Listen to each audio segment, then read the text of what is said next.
régimen franco para el desarrollo ferroviario. Y por eso queremos invitar en este momento a nuestro escenario a los miembros de este panel. Queremos llamar a Mario Valencia, subdirector técnico del DNP, Ana Gabriela Rosero, vicepresidenta de gestión contractual de la ANI, Julio González, gerente general de Zona Franca Tayrona, Juan Ricardo Noero, CEO de la Sociedad Portuaria Río Córdoba, y para moderar este espacio a la periodista independiente Sol Suárez Jaramillo.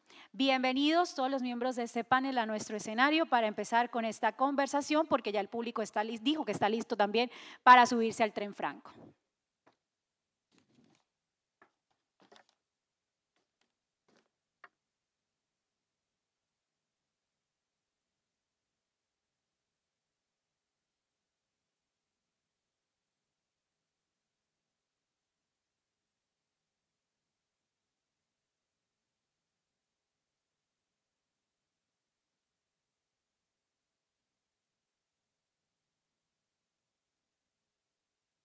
Hola, hola. Hola, hola, hola. Bueno, muy buenos días para todos y es un placer para mí estar acá con ustedes. De nuevo, un placer estar con esta calidad de panelistas. La idea de estos 45 minutos es hacer una conversación. Me llamó mucho la atención por cuando veo la agenda de este foro, además muy pertinente, o del Congreso en general. Es que normalmente los moderadores siempre han sido como personas técnicas, tenemos pues como a directores de diferentes cámaras de la ANDI, y la única periodista que está en estos 2 días moderando un panel soy yo. Entonces dije, eso es fabuloso porque yo vine fue a hacer preguntas. Y como vengo a hacer preguntas, pues puede ser al final preguntas incómodas, pueden ser al final preguntas que ustedes se lleven valor agregado y pues eso ya a puerta cerrada estaban diciendo como, Sol, pero venga, pasito, ¿qué vamos a preguntar? Entonces, conclusión, aquí nada está preparado, vamos a ver qué podemos hacer con esto y pues por supuesto todo el slide que tengo en mi cabeza simplemente para poder sacar la mejor información posible para que todos ustedes se lleven algún tipo de percepción de qué es lo que está pasando con este gran proyecto férreo en el país. Yo quisiera simplemente dejar algunas cifras, que por supuesto no me las aprendí de memoria porque son bien grandes, así que regálenme un segundo. Y es que este proyecto de reactivación férrea tiene varias metas ambiciosas y pues digamos que es uno de los hitos históricos que se podría implementar en este gobierno y por supuesto pues encabezado efectivamente de la motivación que tiene el presidente Gustavo Petro. En estas metas están cerca de intervenir 33.000 kilómetros de vías, firmar, espérenme un segundito, ya les voy a mostrar acá, no leer. Firmar cerca de 2.000 convenios solidarios, intervenir cerca de 15 aeropuertos sociales, entregar estructuras, más de 21 obras de infraestructura ya ejecutadas, 28 rutas de servicios aéreas esenciales. Entonces, pues todo esto encaminado a la ruta aérea y pues obviamente son muchas más, por eso les decía que son grandes cifras y que además de eso pues son ambiciosas. Entonces, cuando uno empieza a ver todo esto, pues empieza a pensar, listo, ¿y qué tenemos? Entonces, tenemos algo en el Plan Nacional de Desarrollo, tenemos adicional a eso pues una intención y unas metas ambiciosas, tenemos adicional a eso un proyecto de decreto, que pues al final sigue siendo proyecto, pero tenemos proyecto de decreto, y algo que de verdad podría decir, bueno, sí, esto podría pasar, es que hoy, en este instante, siendo a las 10 de la mañana, exactamente, pues podría definirse el futuro del primer tren del presidente Gustavo Petro, precisamente porque en estos momentos, o a las 10 de la mañana, empezaría la audiencia en la ANI con los 3 concesionarios que están participando en esta vía de Dorada al Chiriguaná. Un dato curioso, aquí tenemos a 2 competidores, pero no los voy a meter en problemas de nuevo porque ellos no pueden hablar, no pueden decir, yo simplemente quería que ustedes vieran la información porque de verdad aquí están hablando y al mismo tiempo temblando como ¿y qué estará pasando en la ANI? Pero al mismo tiempo tenemos aquí a la ANI y es por eso que quería hacer este contexto para hacer esta primera pregunta. La idea de este conversatorio es que hagamos eso, lo conversemos, lo hablemos, ustedes pueden levantar la mano, pueden interrumpir al otro, esa es la idea, esto no es un panel pues netamente académico. Entonces voy con la primera pregunta y es eso, al final, no mentiras, yo necesito que usted nos cuente y qué va a pasar hoy, yo quiero saber eso. Bueno, Sol, buenos días a todos. Primero quiero extenderles un saludo del presidente de la ANI, del doctor Óscar Torres, no nos pudo acompañar, está en Bogotá con la adjudicación de Dorada Chiriguaná. Pues yo creo que eso es un hito para el país. Hoy a las 10 de la mañana se abre una audiencia donde están 3 competidores participando por uno de los corredores estratégicos de este gobierno, pero no solamente el gobierno, sino del país. O sea, todo lo que se puede manejar a través de la carga, la disminución de los costos logísticos y bueno, parte de mi vida pasada fui subdirectora de logística del DNP y esto me dio una visión, y se lo decía Sol afuera, me dio una visión mucho más amplia de lo que es la infraestructura. O sea, la infraestructura más allá de los desarrollos de los proyectos, porque vengo de este mundo, me da una visión de, oiga, la infraestructura mueve el país, mueve los costos logísticos y el modo férreo es una de las apuestas para que eso suceda. Entonces, en este momento, con la adjudicación de Dorada Chiriguaná, que se está realizando en el transcurso del día, yo salgo de este panel y voy a Bogotá, porque si bien es un tema que en este momento esté en mi cabeza como vicepresidente de gestión contractual, está la vicepresidencia de estructuración, probablemente en 15 días estará un contrato firmado en mi escritorio y hágale, vamos para adelante con la apuesta del gobierno, vamos para adelante con la apuesta de país en materia de gestión logística e infraestructura intermodal. Mario, y esa sería la pregunta como tal interna de gobierno, porque si en 15 días podríamos estar viendo esto siempre y cuando hoy no pase nada, digamos, malo. Sí, exacto. Ya estaríamos entonces en ese modo de ejecución. La pregunta para el gobierno, la primera, pues es como, ¿por qué confiar? Es decir, si en 2 años y medio hemos visto como mucho diálogo, mucho discurso, ¿por qué el férreo sí se va a dar y por qué confiar en que esto suba hacia el tren? Sol, un gusto verte después de tanto tiempo. No hablábamos, porque ya ahorita uno en el gobierno no… Es mejor no hablar mucho, así que Sí. que nos dé pasito ahorita. Yo creo que, a ver, yo creo que muchas cosas se han hecho. Pasamos de una coyuntura económica muy difícil, estamos en una situación fiscal en el país muy compleja, pero los indicadores macroeconómicos nos están mostrando también otra cara de la economía colombiana, que nosotros lo que estamos viendo es que hay unas grandes oportunidades de crecimiento, de generación de empleo y de incremento de las exportaciones. Le voy a dar, usted hizo un contexto, permítame un minuto, yo hago el contexto de la macroeconomía. El año pasado cerramos con exportaciones no tradicionales representando el 49% de las exportaciones totales del país. Porque pues ahora vamos a hablar de qué es lo que va a mover ese terreno, ¿no? Esos trenes, qué es lo que van a transportar y qué es lo que van a mover. Estamos generando empleo, tenemos un déficit de cuenta el año pasado, 2024, es que todavía no han cerrado las cuentas, pero va a cerrar, Julio y Juan Ricardo van a cerrar con déficit de cuenta corriente más bajo de las últimas 2 décadas. Yo creo que todos estos aspectos toca aprovecharlos. Nosotros tenemos la orientación en el Departamento Nacional de Planeación.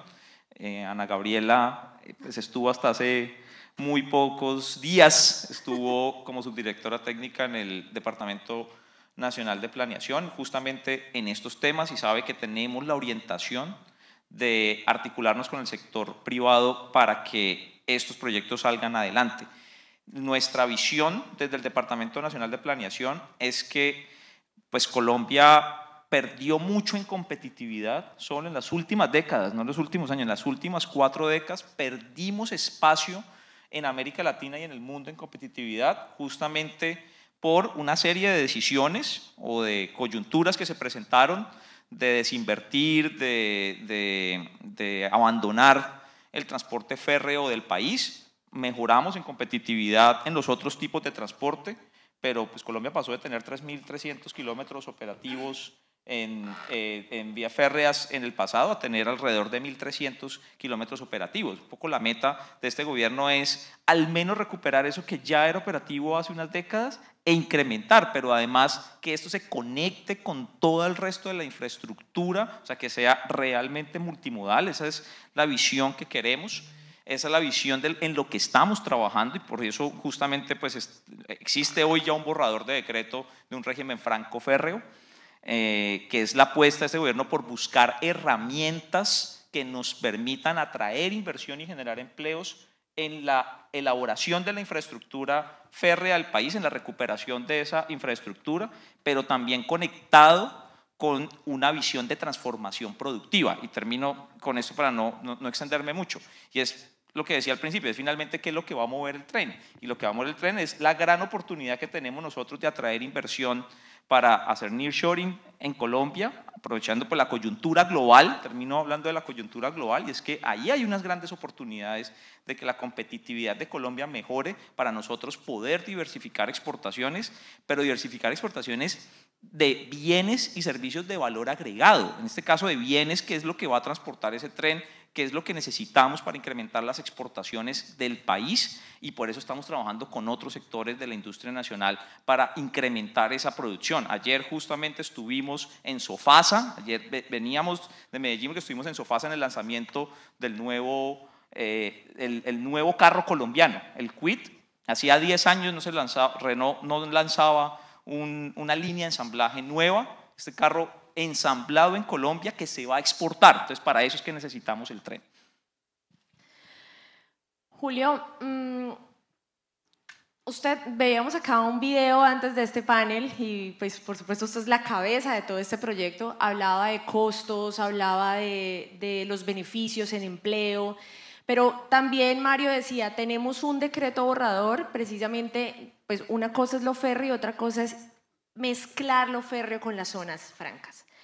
¿Por qué es tan importante hacer esto? Y al final, quiero saber beneficios y obstáculos, o retos mejor. ¿Cuáles son esos beneficios o esos retos que puede ser que el sistema férreo de Colombia termine enlazado con las zonas francas?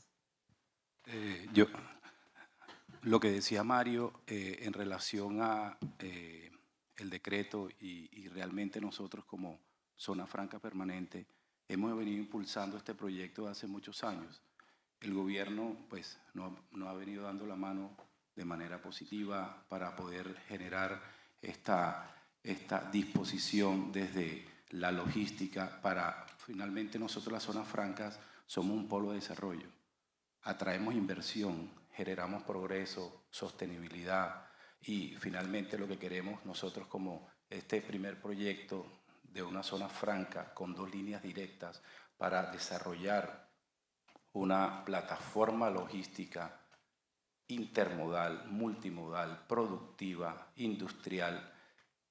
Creo que le va a hacer mucho positivismo a toda esta infraestructura ferroviaria que se está construyendo y que Colombia está creyendo en esto.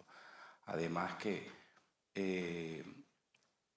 este modelo de negocio desde zonas francas con encadenamientos productivos como son los puertos, los aeropuertos, para importación de materias primas, para importación de productos, generar empleos, generar desarrollo, generar industria dentro de zonas francas, desde ahí con los incentivos tributarios de zonas francas y desde ahí exportar toda esta riqueza que realmente generan las zonas francas permanentes. Yo creo que sería el escenario ideal para que el decreto pueda ser un decreto mixto, porque si bien los 2 polos que son zonas francas especiales, zonas francas permanentes, realmente se complementan muy bien, entonces realmente lo que estamos buscando es ver de qué forma incluimos en el decreto el desarrollo de que las zonas francas permanentes sean vinculadas a este decreto de forma continua para, pues, de alguna forma seguir creciendo, atraer inversión y finalmente… Eso es una petición directa para Mario, ¿no? ¿Estás anotando? Y finalmente, esto pasa a nivel global. Hay muchas plataformas logísticas en el mundo con zona franca, sin zona franca. Finalmente, yo creo que nosotros en Colombia creemos en las zonas francas. Como decía, es un polo de desarrollo muy importante que yo creo que logrando esta intermodalidad, esta multimodalidad, podemos seguir creyendo en el país, seguir atrayendo inversión y finalmente parte de lo que este gobierno quiere es seguir creciendo en la sostenibilidad, creciendo en cómo le aportamos al medio ambiente y finalmente lo que hace el tren es reducir huella de carbono, reducir tiempos, reducir costos. Entonces yo creo que vale la pena revisar profundamente para incluir la zona franca permanente dentro del decreto. Muy bien.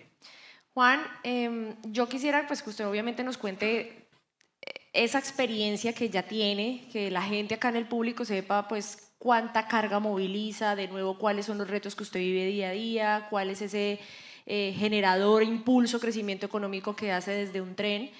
Pero también cuando nos cuente eso quisiera que en su respuesta nos dijera, ¿hoy tenemos garantías? ¿Colombia tiene garantías para mover esas líneas férreas?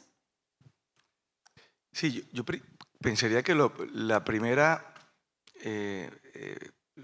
revisión que debemos hacer es por qué, si hace 10 años el corredor férreo ha estado en muy buen estado, el tren no ha arrancado. Desde el 2014 la línea férrea está impecable, la APP la va a mejorar de una forma muy significativa y es muy importante, pero ¿por qué el tren no ha arrancado? Y la respuesta es muy sencilla. No había estaciones. Si no hay estaciones eficientes, el tren no puede arrancar. El tren no puede parar. El tren, cuando llega a una estación, él tiene que entrar a un loop férreo, cargar y descargar y salir. Es como un aeropuerto, cuando el avión llega, quieren sacarlo rápidamente. Y esas estaciones no existían. Nosotros ya construimos la primera estación, la primera en la historia que un privado construye una estación férrea en la zona de Aguachica, Cesar. Y ayer comenzamos la construcción de la segunda en La Dorada, Caldas. Hemos adquirido más de 500 hectáreas a lo largo del corredor férreo para hacer nodos de transferencia, parques industriales, zonas francas permanentes. Entonces, el primer punto para que el tren funcione, lo que faltaba, estaciones, ya las tenemos. Segundo, y es bastante obvio, trenes.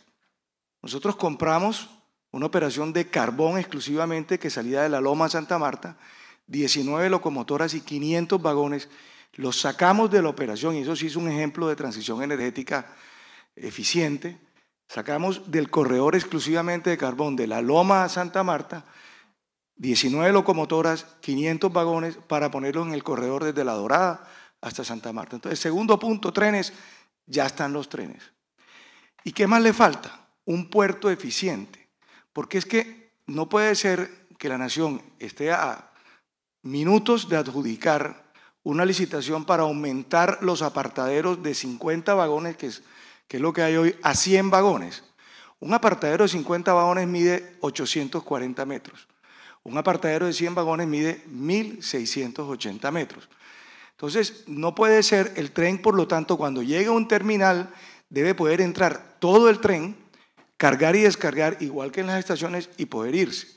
Entonces, si no hay un puerto multipropósito que reciba esa carga, entonces el tren tampoco funciona. Entonces, esos tres factores, estaciones, trenes y puerto, están, y el último es Sociedad Portuaria Río Córdoba, donde estamos desarrollando, cogimos un terminal, nuevamente, transición energética justa, un terminal exclusivamente de carbón, y con el apoyo de la ANLA y el Ministerio de Ambiente de este gobierno logramos modificar la licencia ambiental para convertir un terminal exclusivamente de carbón en un terminal multipropósito para manejo de contenedores, manejo de granos, alimentos, minerales estratégicos e hidrocarburos.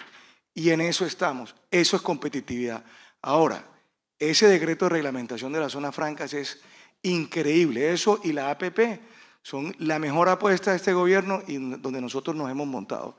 El permitir que un usuario calificado en una zona franca permanente que esté conectada al ramal férreo pueda transportar su carga dentro de todo el corredor sin salir del régimen franco es realmente eficiente.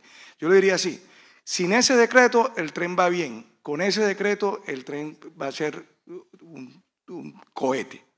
Entonces hay garantía. Absolutas garantías. Iba a hacer esto mismo, pero un segundo, porque es que aquí tengo que contrapreguntar, Mario, y es que al final, entonces, esa reglamentación, ¿cuándo sale? ¿La APP cómo es? ¿Necesitamos ya la chiva? ¿Qué va a pasar? ¿15 días? Este es, como lo dice Juan Ricardo Sol, este es parte de, no es el único instrumento. Entonces, hay un borrador de decreto ya, lo tengo acá como borrador de decreto, ya está publicado.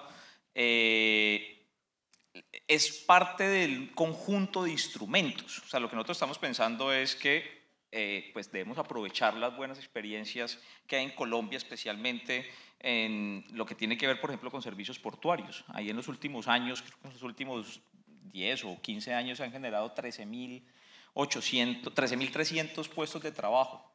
Y por eso tienen son zonas francas portuarias especiales con inversiones por 8.3 billones de pesos. Eso es lo que nosotros queremos replicar en lo férreo y creemos que ahí hay una gran oportunidad de desarrollo porque fíjense los datos y lo menciono ya para responderle cuándo va a salir. No le puedo responder, no, estamos trabajando para que eso sea pronto, pues ha habido unos cambios que nos han obligado a volver a hablar otra vez con los ministerios y decir, mire, esto nosotros técnicamente como Departamento Nacional de Planeación hemos hecho un seguimiento, le hemos puesto números a esto y creemos que es importante para el país, pero fíjense lo que ha movido y pues obviamente Juan Ricardo debe conocer mejor estos números que yo. En el año 2023, en ese corredor Dorada-Chiriguaná se movieron 181.430 toneladas de carga. En el año 2024, 225.300. Y solo en el primer trimestre del 2025 ya superamos la carga de todo 2023, 193.000 toneladas de carga. O sea, realmente sí hay que mover, sí existe producción, sí existe voluntad de parte del gobierno. Estamos volviendo otra vez, digamos, a hablar con los ministerios, insistiendo en que este es un instrumento, es una de las herramientas. Las otras herramientas pues tienen que ver con la infraestructura logística especializada, con las iniciativas privadas y con las asociaciones público-privadas. Todo eso le estamos poniendo el acelerador para que esta herramienta que ya se ha probado su efectividad salga al país.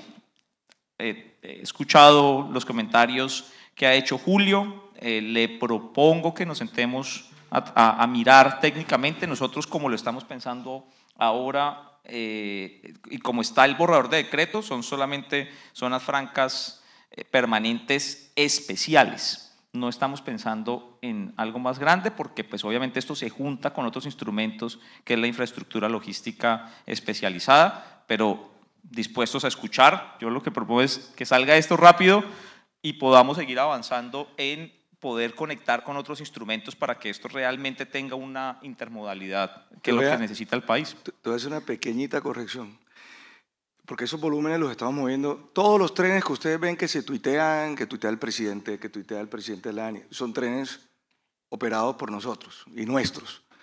Desde hace 3 años estamos mandando casi que con carácter semanal un tren desde La Dorada. Les cuento que desde el 22 de octubre comenzamos a operar en la primera estación que construimos.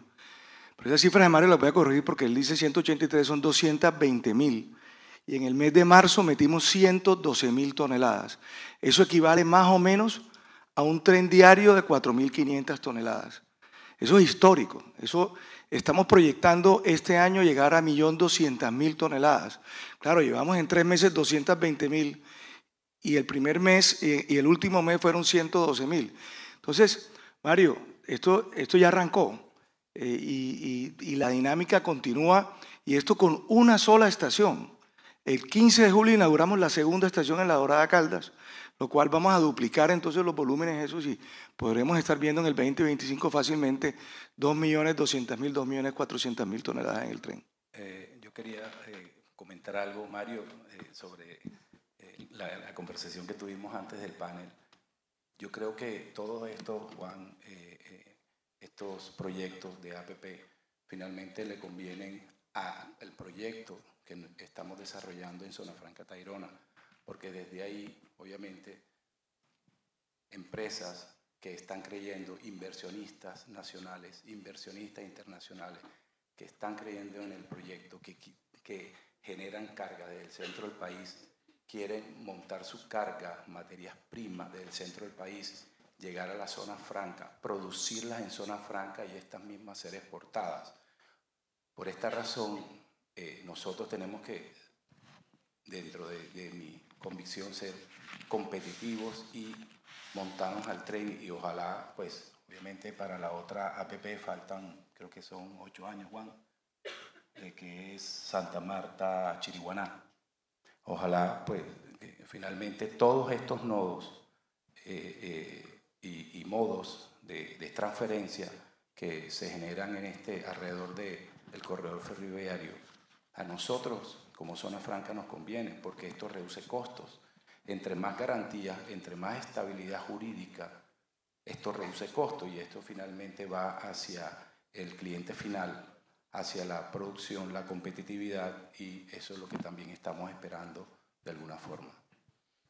Juan, voy a preguntarle acá a Ana, pero sí es necesario también que nos cuente esa anécdota chévere de los camioneros. Eso me parece que es una buena cosa para analizar. La pregunta que tengo es, normalmente lo que pasa en Colombia es que cuando hay un decreto, una reglamentación y demás, hay unos vacíos legales en donde eso termina la interpretación. Entonces yo por eso preguntaba que si teníamos garantías, porque pues al final es necesario determinar realmente cómo está redactado con punto y coma, precisamente para que eso no vaya a interpretaciones. No sabemos cuándo va a salir, pero pues al final estamos en una audiencia. Entonces la pregunta es, ¿cuáles son esas vías sin modo de interpretación que podrían ser prioridad en este proyecto? ¿Cuáles se están priorizando? Y adicional a eso, ¿cuáles serían esos incentivos, no sé si tributarios, bueno, incentivos del régimen franco para que este proyecto al final sea una realidad, sin interpretaciones? Gracias, Sol. Yo creo que también, como lo mencionaron y lo mencionó el subdirector Mario, este régimen de zonas francas se articula con toda una política de gobierno. Entonces, es un proyecto de decreto que incluye el modo férreo dentro de todo el régimen de zonas francas que los asistentes conocen. Tenemos unos beneficios como IVA exento sobre los bienes nacionales para el desarrollo del proyecto, la no causación de IVA y arancel sobre bienes introducidos en la zona franca, una tarifa diferencial en el impuesto de la renta, que son beneficios per se de lo que se constituye como una zona franca. Esos son los beneficios tributarios que se generan, pero no son los únicos beneficios. O sea, toda la apuesta por la intermodalidad de este gobierno, las infraestructuras logísticas especializadas, uno piensa de pronto este tipo de proyectos no aislados, como lo decía antes. Tenemos un proyecto que está en este momento en el Ministerio de Transporte, de infraestructuras logísticas especializadas, también muy avanzado, si no me equivoco, con 2 o 3 publicaciones. Este proyecto de decreto de zonas francas se publicó el 31 de diciembre del año 2024. A pesar de que son decretos que uno viene del sector comercio y otro viene del sector transporte, están completamente alineados. El proyecto de decreto de infraestructuras logísticas especializadas contempla el desarrollo de la intermodalidad y cómo la intermodalidad, los proyectos férreos y los demás modos de transporte se incluyen dentro de estas infraestructuras, y el proyecto de decreto de zonas francas férreas contempla las infraestructuras logísticas especializadas y la articulación con los demás modos. Entonces son beneficios que se generan para todo el país. O sea, no se puede ver un beneficio por proyecto individualmente porque es una apuesta de país. Incluso, pues una de las metas que se tiene dentro del Plan Nacional de Desarrollo es la adjudicación y o estructuración de 1.817 kilómetros férreos. Dentro de eso tenemos la adjudicación de Dorada-Chiriguaná, que está pasando y que estamos en este momento en audiencia, la estructuración de corredores férreos como el corredor férreo central, el corredor del Pacífico, que están en su etapa de estructuración, y otros esfuerzos que en este momento se están realizando por parte de la ANI, el corredor Bogotá-Belencito, la red férrea del Atlántico. Y no solamente es la ANI quien está trabajando en proyectos férreos, está el Departamento Nacional de Planeación, está la Unidad de Planeación de Infraestructura de Transporte, la OPID hoy tiene también en estructuración el corredor Andes-Orinoquía, el corredor interoceánico, que tienen retos bastante, que yo creo que todos lo conocemos. La financiación de proyectos férreos es bastante compleja, requiere un músculo financiero bastante amplio, y este decreto de zonas francas férreas busca aliviar un poco esa carga de inversión en esta infraestructura para hacer toda esta apuesta que menciono de proyectos férreos, Plan Nacional de Desarrollo, las entidades y el gobierno, proyectos viables. Entonces creo que que esto nos permite pensar el país intermodal, como lo propone el Plan Nacional de Desarrollo, la Política Nacional Logística, el Plan Maestro Ferroviario, que son instrumentos de política pública que nos están llevando a desarrollar este tipo de proyectos. Entonces, puede que, como todo instrumento jurídico, tiene siempre cosas por mejorar. O sea, las leyes, los decretos, los COMPES, siempre hay posibilidades de mejora. Estamos atentos de que salga el proyecto de zonas francas firmado por el sector comercio, que le ha apostado, y fue un trabajo en conjunto con el Ministerio de Transporte. Fueron mesas en donde el proyecto de decreto se revisó por los viceministros desde su momento, en este momento en revisión por los viceministros actuales, pero no es un trabajo aislado que se está realizando, y todo lo que sea susceptible de mejorar, sé que se va a mejorar, pero tenemos que empezar por algo. Y creo que este es el primer paso por una apuesta a la intermodalidad, por una apuesta al tren, por subirse al tren, que es parte de este espacio. Cómo nos montamos al tren como país, cómo nos montamos al tren desde el sector privado, desde los gremios, desde el sector logístico y desde los usuarios, cómo eso se transforma en la disminución de costos logísticos para cada uno de los productos que nosotros recibimos día a día. Muy bien. Mario, con respecto a estas, digamos, entidades, ¿cómo ha sido ese proceso en donde el gobierno entonces agrupa todas las entidades para llevar a este cabo, pues a llevar a una realidad esto? Y al final la siguiente pregunta es ¿cómo? Porque a ustedes de nuevo les queda muy poquito tiempo, es que ya estamos hablando del 2026. Entonces, ¿cómo sembrar esa semilla para que al final a inversionistas nacionales o internacionales se les pueda dar ese tipo de tranquilidad de, venga, aquí arrancamos, tal vez no se cumplieron esas metas ambiciosas, pero se sembró la semilla y arrancamos, y cómo eso en el transcurso de los años sí se va a seguir sosteniendo? Evidentemente es un proceso complejo, y cuando digo complejo es que pues, el abandono de la infraestructura férrea del país no ocurrió en corto plazo, fue en las últimas décadas en donde el país tomó una orientación diferente a tener un sistema férreo robusto. Eso nos hizo perder competitividad. Nosotros, dentro de los datos del Foro Económico Mundial, estamos realmente en los niveles más bajos en competitividad férrea. El 98% de los países tienen mejor infraestructura férrea que Colombia.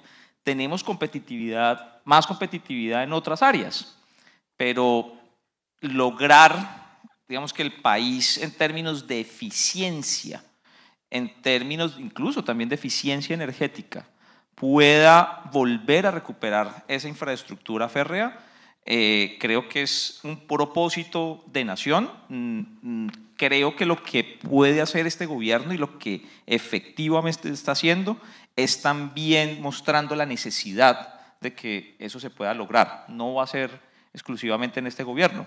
Ya lo dijo la vicepresidenta de la ANI. Aquí se van a dejar estructurados unos proyectos en el Pacífico, Bogotá-Belencito, Buenaventura-Palmira, Jumbo-Caimalito, que va a conectar con el corredor férreo central.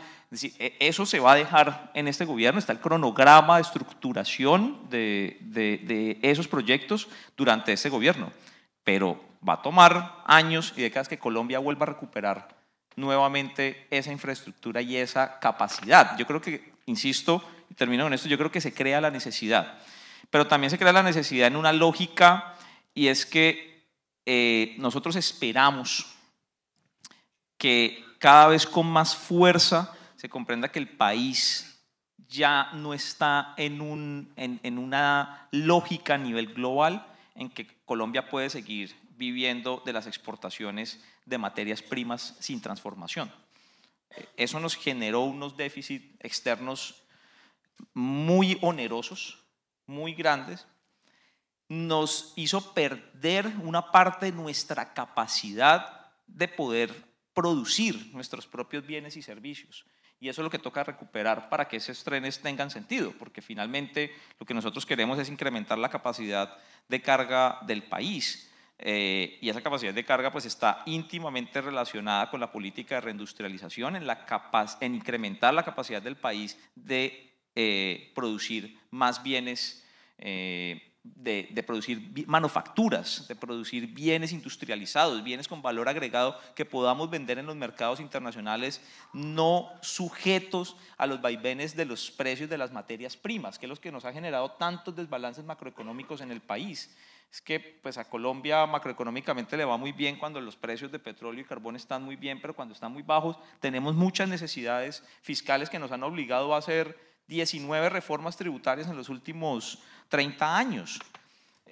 Entonces, esta es la comprensión que necesita el país, y es que tener una infraestructura de estas características, de esta naturaleza, que está probada su eficiencia, que de nuevo, tener un tren con 40 vagones que transporta lo mismo que 80 camiones de 20 toneladas, pues yo creo que eso en términos de eficiencia para el país tiene que llamar la atención, pero también conectado con la transformación productiva colombiana.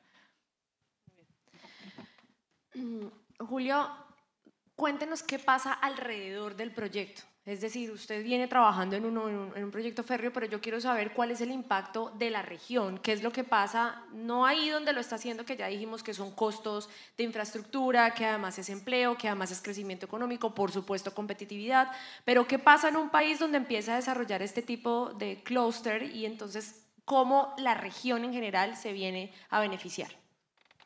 Gracias, Sol.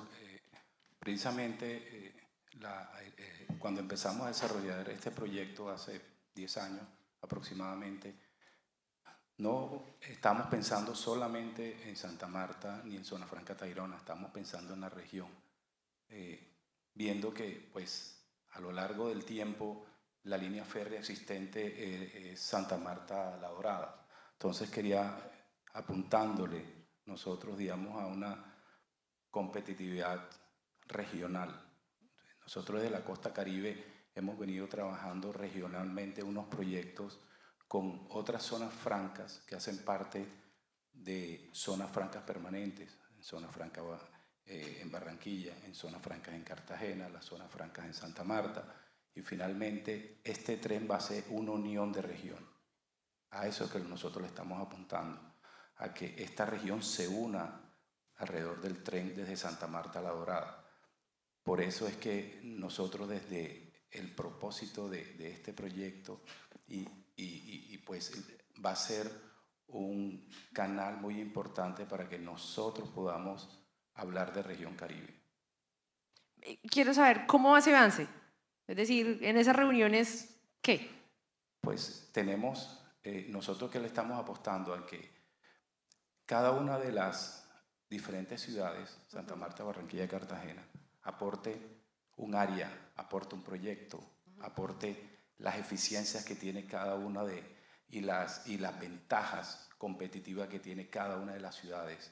Y desde ese aporte de cada una de las zonas francas, por decir algo en Santa Marta, ¿dónde vamos a aportar nosotros? Zona Franca Tayrona, con la plataforma logística donde inversionistas que están en Barranquilla, en Cartagena, puedan operar esos equipos, esas materias primas, esos procesos productivos, manufactura, puedan hacer comercio o puedan hacer traslado ferroviario desde el centro del país hacia zona franca para aprovechar ese régimen franco y poder exportar ese producto terminado.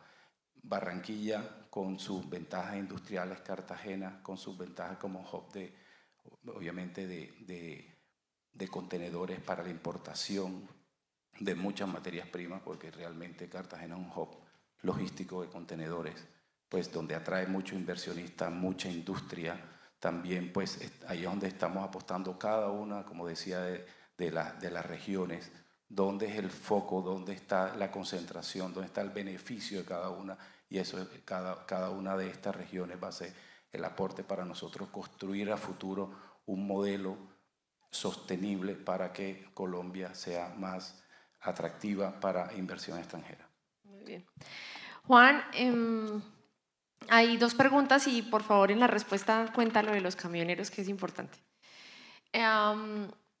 Lo primero es que para subirse al tren y pues para que el tren funcione, usted en la primera respuesta pues lo mencionaba, es todo un requerimiento, un círculo digamos virtuoso en donde se necesita, y uno de esos puntos virtuosos es la carga.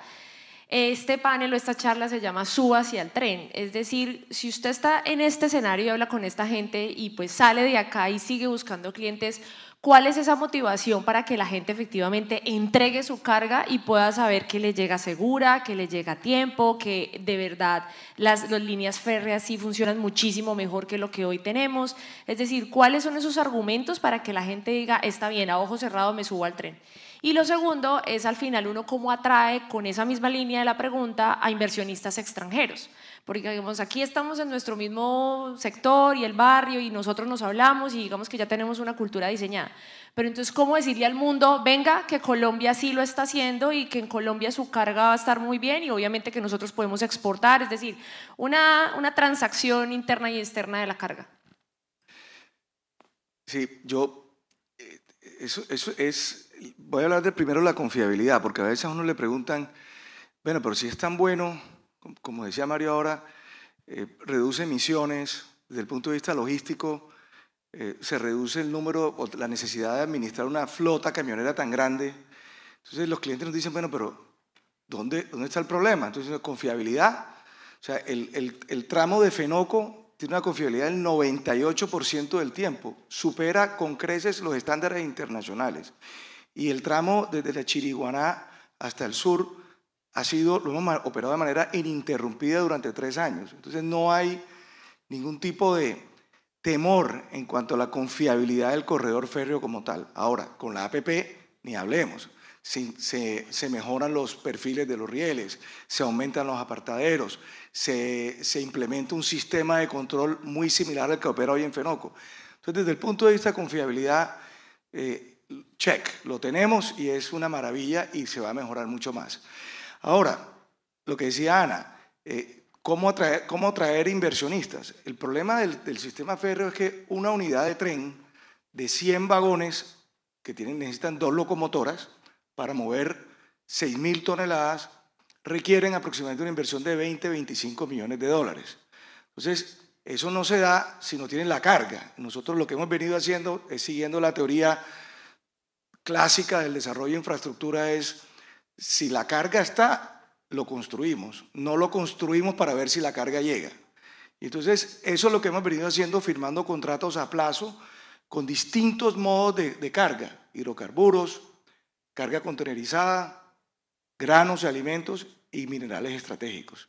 Y eso es lo importante, hay que amarrar la carga en contratos a 20, entre mínimo 8 años, máximo 20 años, y hemos tenido una respuesta increíble en ese sentido. En la misma línea entonces me voy al puerto, como hablamos, el puerto es fundamental. El tren tiene que llegar a un puerto multipropósito para poder hacer el loop. Sociedad Portuaria Río Córdoba tiene 10.3 kilómetros de loops férreos internos construidos nuevecitos. ¿Con qué carga arranca Río Córdoba? Río Córdoba o el grupo nuestro, ya hoy venimos manejando entre las distintas empresas más de 3 millones de toneladas. El año pasado movilizamos 2.200.000, este año vamos a movilizar 3 millones de toneladas. Pero estamos usando puertos alternos mientras sale Río Córdoba. Y ese puerto, Río Córdoba, debe estar listo en 2 años, por lo tanto, toda esa carga que hoy se mueve a través de puertos alternos va a migrar hacia Río Córdoba, donde hay una inversión importante. Tenemos un compromiso de 80 millones de dólares dentro de nuestro plan de inversión con la ANI, por lo tanto, Río Córdoba, que es parte fundamental de la cadena logística, desde Dorada hasta Ciénaga, nace con su carga propia, producto de las actividades que el grupo empresarial viene desarrollando.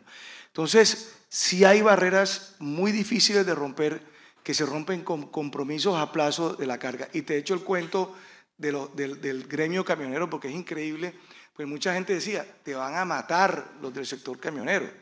Y la prueba es todo lo contrario.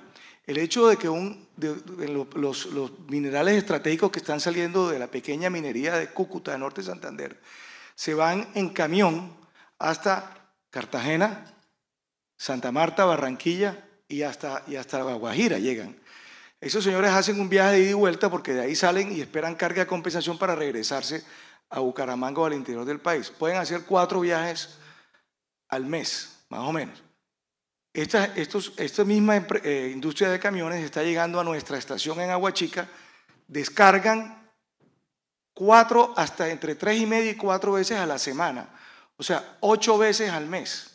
La facturación se les ha aumentado, un camión está facturando aproximadamente un 30-40% más que antes, y por lo tanto, y eso lo decía el presidente en alguna intervención, decía, es que esto no desplaza a los camioneros, esto es un complemento de la industria del camión alimentando las estaciones, porque los centros de consumo no están sobre la línea férrea todavía.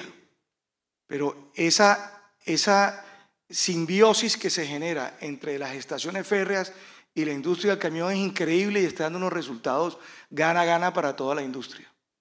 No, pues en eso sí rescato que durante 2 años hemos escuchado discursos muy fuertes contra los empresarios y al parecer este sistema férreo es lo que los puede unir, porque al final todos están de acuerdo los empresarios, están de acuerdo los camioneros, está de acuerdo el gobierno, entonces creo que eso lo rescato. Se nos acabó el tiempo, tengo 22, 21, 20, pero para eso quisiera que cada uno de ustedes pues diera como una idea final, espero por favor que sea de valor para el público que está acá. Bueno, para cerrar, tenemos una apuesta a 2050 de una conexión férrea nacional. Estamos dejando ese granito de arena, vamos a empezar con el primer proyecto que estará próximamente ya en ejecución. Vamos a tener retos de toda índole, técnicos, jurídicos, financieros, porque en todos los proyectos pasa este tipo de situaciones, es cómo manejamos este tipo de complejidades, pero al final vamos a ser facilitadores de la intermodalidad. Vamos a generar un mecanismo de articulación con los demás modos y vamos a apostar para que este proyecto empiece su ejecución de la mejor manera posible y podamos ver resultados en poco tiempo. Mira, la carga en el mundo se mueve de manera intermodal. Nosotros le quitamos una patica a esa intermodalidad y nos ha costado en términos de competitividad. No, creo que tenemos que dejar de pensar como sociedad en que es una cosa o la otra. Entonces, o son camiones, o son trenes, o son barcos, o son aviones, es todo. Y si el PIB crece y si se produce más y si se exporta más y si hay más carga, pues ganan todas las empresas y ganan todos los empleados de esas empresas. Y yo creo que ese es el gran mensaje de volverle a poner otra vez esa patica a la competitividad del país, que no es menor porque la eficiencia está demostrada, porque los costos están demostrados y porque sabemos que el país, y es un punto de acuerdo, de consenso de toda la sociedad, quiere que vuelvan los trenes. Sol, como decía al principio, esto es un proyecto, el primer proyecto que se va a desarrollar competitivamente en una zona franca permanente. Nuestro propósito es unir región, ser, digamos, atraedores de nuevas inversiones, como lo estamos haciendo ahora. Tenemos unos proyectos importantes para desarrollarlo a partir del 2025 con empresas nacionales y multinacionales. Yo, pues, de mi parte de Zona Franca Tayrona, sí le pido a Mario que nos sentemos objetivamente y revisemos este proyecto para lograr lo que queremos, es incluir a Zona Franca permanente dentro del decreto. No, primero, sí destacar la iniciativa del gobierno con el tren y que nosotros estamos acompañando. O sea, el gobierno tomó una iniciativa, nosotros veníamos trabajando en esto y nos montamos en ese tren. 19 locomotoras, 500 vagones y Sociedad Portuaria Río Córdoba como el punto, la cabeza de la infraestructura. Sociedad Portuaria Río Córdoba, lo quiero repetir, modificamos una licencia ambiental para 16 millones de toneladas de carbón para hacia un terminal multipropósito. Lo dijo la ANLA, primer proyecto de infraestructura en Colombia que en su licenciamiento cumple plenamente con las normas del Acuerdo de Escazú. Esto es importante, esto es un proyecto que rima y va siguiendo las políticas públicas de forma concertada en ese sentido. Entonces sí es importante que Sociedad Portuaria Río Córdoba, que ya tenemos inclusive contratado el EPCista. Ayer le mostraba a alguien las fotos de los primeros pilotes de prueba que llegaron para arrancar las obras. Entonces sí es importante que se obtengan los últimos permisos que faltan, van muy avanzados, para la firma del contrato de concesión a 30 años, que es lo que permite ejecutar las obras. Repito, invertir 850 millones ampliando la capacidad del tren de 50 vagones a 100 vagones para llegar a un terminal que pueda hacer el loop completo y meter el terminal. Se necesita el terminal entonces. No es coherente que el tren llegue a un terminal que solo puede recibir 15 plataformas y toque partir el tren 7 veces. Tiene que poder ser un tren que entre completo de la vuelta y ese es Sociedad Portuaria Río Córdoba. Entonces, sí reiteramos que hemos acompañado este proceso y para nosotros Sociedad Portuaria Río Córdoba es parte integral de toda esa cadena logística. Bueno, muchísimas gracias a los cuatro y a ustedes muchísimas gracias por su atención.